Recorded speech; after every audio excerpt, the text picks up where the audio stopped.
এরপরে disconnect when finished দিয়ে এরপর নেক্সট দিব, দিলে আমাদের ডাউনলোড হতে শুরু হবে। আমাদের যত ফাইল আছে সব ডাউনলোড হবে। এটা আমার HTML এন্ড CSS দিয়ে তৈরি করা, JS ইউজ করা হয়েছে।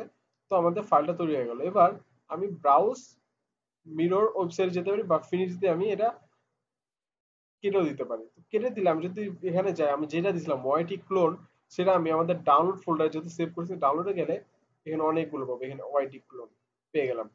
যাওয়ার পর এখানে আমরা কি করব, আমরা যদি index.html পেজটা ওপেন করে দেখি কি আসে, আমাদের ওয়েবসাইটে নিয়ে আসলো।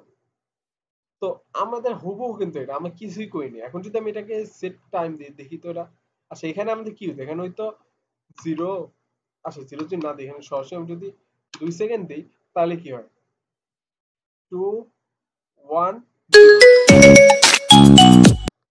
আচ্ছা আমাদের এটা হচ্ছে ওয়েলকাম। তো এখানে আমি যদি সেম কাজটা করি তাহলে হয় কিনা দেখি তো, 2 2 1, আমাদের দুইটা কিন্তু সেম ভাবে কাজ করে। তো টোটাল আমি ক্লোন করেছি জাস্ট উইদিন 5 মিনিটস। তো আজকের ভিডিও পর্যন্তই। ভিডিওটি ভালো লাগলে অবশ্যই লাইক দিবেন এবং চ্যানেলটি সাবস্ক্রাইব করে পাশে থাকবেন।